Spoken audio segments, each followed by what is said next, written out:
대부분의 문제 쉽게 풀 수 있지만 까다로운 문제 몇 문제, 한 3문제 정도 나오는데요. 여기서 우리가 놓치지 않으려면 선택지를 끊어서 본인이 알고 있는 지식을 적용해서 옳다, 그르다를 자신 있게 판단할 수 있어야 되고요. 이건 앞으로도 우리가 계속 신경 써야 될 영역입니다.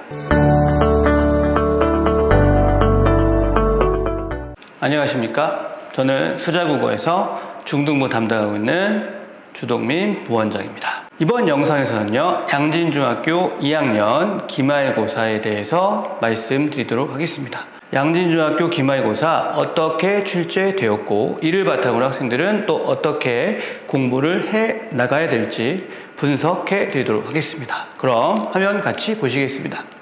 일단 양진중학교 시험 범위는요, 화법 영역, 대화와 관련된 단원이었죠. 그리고 작문, 그리고 현대소설, 흑서의 공주라고 해서 이제 우리가 다 아는 백설의 공주를 패러디, 즉 재구성한 작품이 바탕이 된 영역이었습니다. 이렇게, 그리고 기사문, 명태귀환이라는 기사문을 바탕으로 한 단원도 있었습니다. 크게 4단원이 시험 범위로 포함되었고요. 이를 바탕으로 총 28문제가 선택형으로 출제되었습니다. 그럼 세부적인 출제 경향 살펴보겠습니다. 먼저 화법과 작문 출제 경향입니다. 일단 작문부터 말씀드리면, 작문이 이제 고쳐쓰기와 관련된 단원이었거든요. 그래서 수준별, 각 단계별 고쳐쓰기의 특징, 그리고 그걸 어떻게 고쳐 써야 하는지, 즉 예시작품, 예시글에서 무엇이 잘못되었고 어떻게 고치는 것이 바르게 고친 것인지에 대한 문제 출제되었습니다. 화법 영역에서 핵심 내용, 즉 여기에 연설문도 있고요, 즉 공적인 대화죠. 그리고 사적인 대화, 아버지와 아들의 대화가 있습니다. 이 두 대화를 보면서 각각의 대화의 핵심 내용에 대한 이해를 확인하는 문제 출제가 되었습니다. 대체로 이 화법 작문 영역에서의 문제는요, 우리가 학생들이 그동안 평가 문제집, 학원 문제집, 기출 모의고사 등에서 충분히 연습한 유형들이 거의 그대로 나왔다.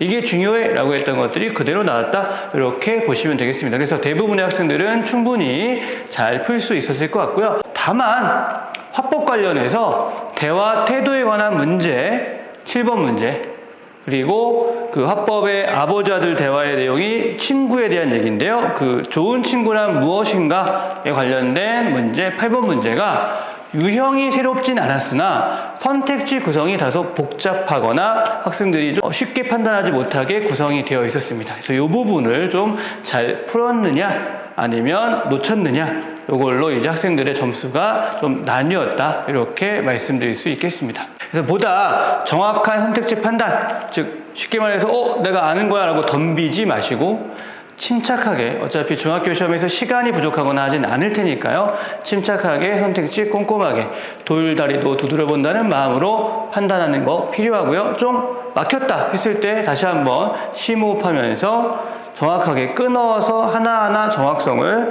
판단해 보는 것도 필요한 부분입니다. 자, 그 다음은요, 우리 소설, 흑서의 공주라는 소설이었는데요, 아까 말씀드렸던 것처럼 백설의 공주의 어떤 재구성된 작품입니다. 여기에서는요, 내용, 그리고 당연히 흑서의 공주 대 백설의 공주 원작의 공통점과 차이점 비교하는 문제, 그럼 주제가 어떻게 다른가, 이런 것들. 그래서 대부분의 유형이 앞서 마찬가지로 우리가 다 이미 알고 있던 내용들, 연습했던 내용과 크게 다르지 않았습니다. 마찬가지로 기사문, 명태귀환이라는 기사문의 특징, 각각의 표제, 부제, 전문 이런 거 있단 말이죠. 이런 부분들에 대해서 학생들이 정확히 알고 있는가, 그리고 단원에서 이제 기사 내용을 보충하기 위해 사용된 매체 자료의 특징들, 그런 것들이 나왔는데요. 그런 부분들을 정확하게 또 기억하고 있는지 확인하는 문제가 출제되었습니다. 그래서 앞선 영역들보다는 뒷부분 이 영역들은 좀 더 예상 가능한 유형들로 구성되었다. 좀 어렵거나 까다로운 문제는 거의 없었다. 이렇게 말씀드릴 수가 있겠습니다. 자, 양진중학교 2학년 그러면 시험 3줄로 요약을 해드리면요. 첫 번째, 단원별 학습 목표에 충실한 문제들이 거의 대부분이다. 점수를 얻을 수밖에 없는 유형 시험이다. 이렇게 생각하셔야겠습니다.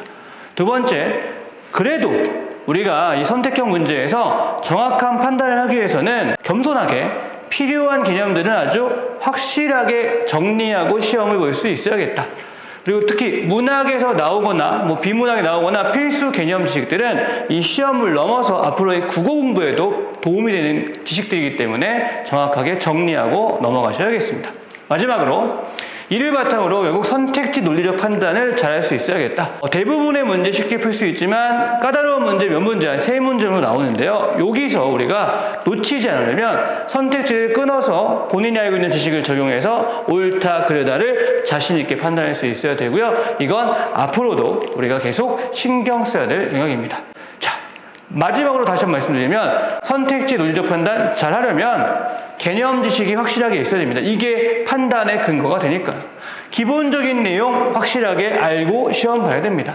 이 3가지가 각각 떨어져 있는 것이 아니라 다 유기적으로 결합되어 있다. 여러분들 공부 방향은 하나씩 쌓아가서 결과적으로 이것까지 자신 있게 할 수 있도록 만드는 게 우리의 목표가 되어야겠습니다. 자, 마무리하시면요. 2학기에도 이번에는 시험이 있습니다. 여러분들 2학기에서도 같은 유형으로 비슷하게 출제될 거라고 볼 수 있겠지만 그래도 우리 2학기 내신도 우리 수자에서 함께 꾸준하게 방금 말씀드린 특징들 기억해서 공부함으로써 결국 이 한 해가 지나갔을 때 모든 시험이 끝났을 때 잘했다. 더 잘할 수 있겠다. 라는 웃으면서 마무리할 수 있도록 우리 꾸준히 공부하도록 합시다. 꾸준해야 비범해집니다. 감사합니다.